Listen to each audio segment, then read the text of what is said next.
आप सभी पर भगवान श्री हरि की कृपा बनी रहे। आप सभी को रमा एकादशी की हार्दिक शुभकामनाएं।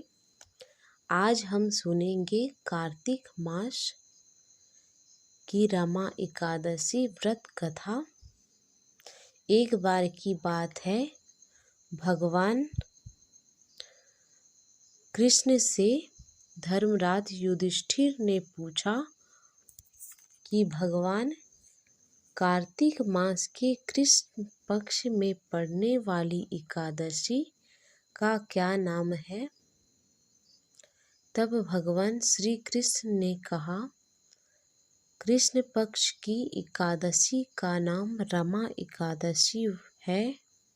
ये बड़े से बड़े पापों का नाश कर देता है। अब मैं इसका महत्व तुमसे कहता हूँ, ध्यान पूर्वक सुनो। एक समय की बात है, प्राचीन काल में मुजुकुंद नाम का एक राजा राज्य करता था।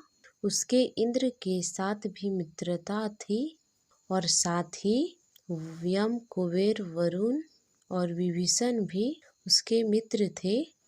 यह राजा बहुत ही धर्मात्मा और विष्णु भक्त था और न्याय के साथ राज्य करने वाला था। इस राजा की एक कन्या थी जिसका नाम चंद्रभागा था। उस कन्या का विवाह चंद्रसेन के पुत्र शोभन से हुआ। एक समय शोभन ससुराल आया। उन्हीं दिनों पुण्यदायी एकादशी रमा आने वाली थी। जब व्रत का दिन समीप आया तो दशमी के दिन राजा ने नगर में ढोल बजवाकर सारे राज्य में यह घोषणा करवा दी कि कोई भी एकादशी को भोजन नहीं करेगा। ढोल की घोषणा सुनते ही चंद्रभागा के मन में अत्यंत सोच उत्पन्न हो गया कि मेरे पति तो बहुत दुर्बल हैं और मेरे पिता की आज्ञा बहुत ही कठोर है। तब शोभन को भी चिंता हुई। तब उसने अपनी पत्नी से कहा, हे प्रिय, अब क्या करना चाहिए? मैं किसी प्रकार से भी भूख सहन नहीं कर सकता।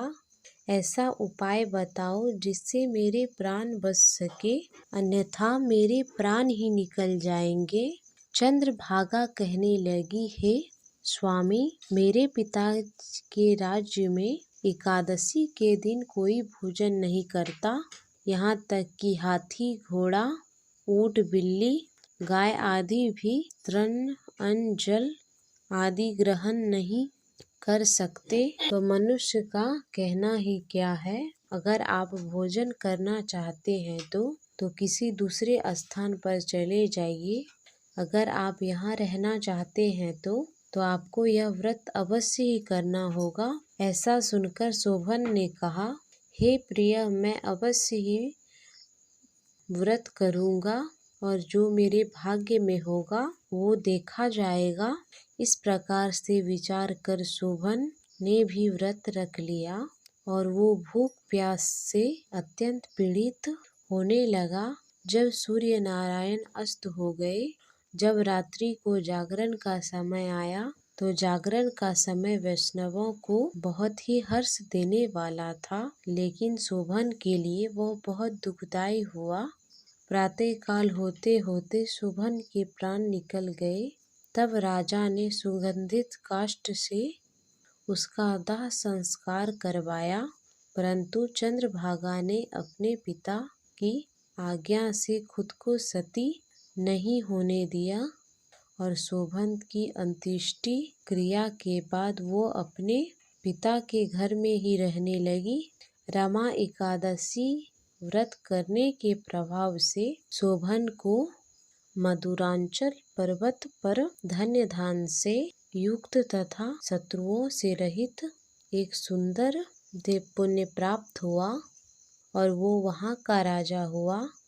वह अत्यंत सुंदर, वह स्वर्ण के खंभों पर निर्मित अनेक प्रकार की फटिक मणियों से सुशोभित भवन में बहुमूल्य वस्त्र, छत्र तथा चमर से विभूषित, गंधर्व तथा अप्सराओं से युक्त सिंहासन पर वह ऐसे ऐसे सुशोभित होता था मानो दूसरे इंद्र हैं। एक समय मुजुकुंद नगर में रहने वाले एक सोम शर्मा नाम के एक ब्राह्मण तीर्थ यात्रा करते हुए घूमते फिरते उधर जाने के लिए निकले और उसने शोभन को पहचान लिया कि यह तो राजा का जमाई शोभन है और वो उसके निकट गया। शोभन ने भी उसको पहचान लिया और अपने आसन से उठकर उनके पास आए और प्रणाम करके उसके कुशल होने का प्रश्न किया।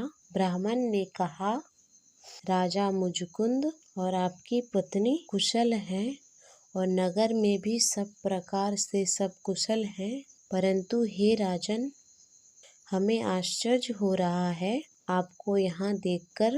आप अपना वृतांत कहिए कि ऐसा सुंदर नगर जो किसी ने कभी नहीं देखा, ना देखा हो ना सुना हो, ये आपको कैसे प्राप्त हुआ। तब शोभन बोला, कार्तिक कृष्ण पक्ष की रमा एकादशी का व्रत करने से मुझे ये नगर प्राप्त हुआ, परंतु ये अस्थिर है। यह स्थिर हो जाए ऐसा उपाय कीजिए। ब्राह्मण कहने लगे, हे राजन, ये स्थिर क्यों नहीं है और कैसे स्थिर हो सकता है, आप बताइए, फिर मैं अवश्य ही वह उपाय करूँगा। शोभन ने कहा, मैंने इस व्रत को श्रद्धा रहित किया था, अतः ये सब अस्थिर है। अगर आप मुजुकुंद की कन्या चंद्रभागा ये सब वृतांत कहें तो ये स्थिर हो सकता है। ऐसा सुनकर वह श्रेष्ठ ब्राह्मण ने अपने नगर लौटकर चंद्रभागा से सारा वृतांत कहा। ब्राह्मण की बात सुनकर चंद्रभागा बहुत ही प्रसन्न हुई और ब्राह्मण से कहने लगी कि हे ब्राह्मण, ये सब बातें आपने प्रत्यक्ष देखी है, यह स्वप्न की बात कर रहे हैं। ब्राह्मण ने कहा, हे पुत्री, मैंने महावन्य में तुम्हारे पति को प्रत्यक्ष देखा है, साथ ही किसी से विजय ना हो ऐसा देवताओं के नगर के समान उसका नगर भी देखा है। उन्होंने कहा, ये नगर स्थिर नहीं है, जिस प्रकार वो स्थिर रह सके ऐसा उपाय करे। चंद्रभागा ने कहा, हे ब्राह्मण, तुम मुझे वहाँ ले चलो, मुझे अपने पति देव की दर्शन की लालसा है।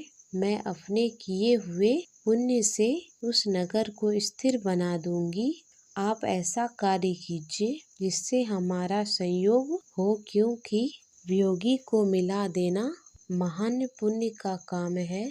सोम शर्मा ये बात सुनकर चंद्रभागा को लेकर मधुरांचल पर्वत के समीप वामदेव ऋषि के आश्रम पर गए। वामदेव जी ने सारा बात सुनकर वेद मंत्रों के उच्चारण से चंद्रभागा का अभिषेक कर दिया। तब ऋषि के मंत्र के प्रभाव से और एकादशी के व्रत से चंद्रभागा का शरीर दिव्य हो गया और वो दिव्य गति को प्राप्त हुई। इसके बाद बड़ी प्रसन्नता के साथ वो अपने पति के निकट गई। अपने प्रिय पत्नी को आता देखकर शोभन बहुत प्रसन्न हुआ और उसने उसे बुलाकर अपने बाएं तरफ बिठा लिया। चंद्रभागा कहने लगी, हे प्राणनाथ, आप मेरे पुण्य को ग्रहण कीजिए। अपने पिता के घर जब मैं 8 वर्ष की थी, तब से ही विधि पूर्वक एकादशी के व्रत को श्रद्धा पूर्वक से करती आ रही हूँ।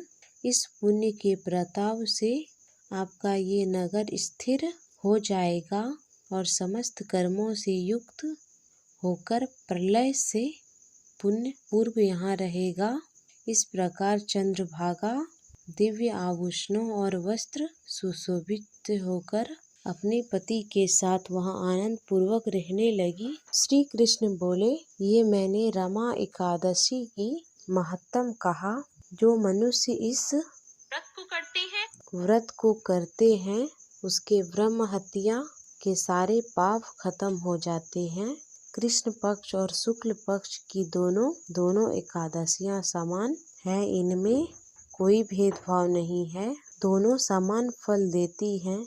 जो मनुष्य इस महात्म को पढ़ते या सुनते हैं वो समस्त पापों को से छूटकर विष्णु लोक को जाते हैं।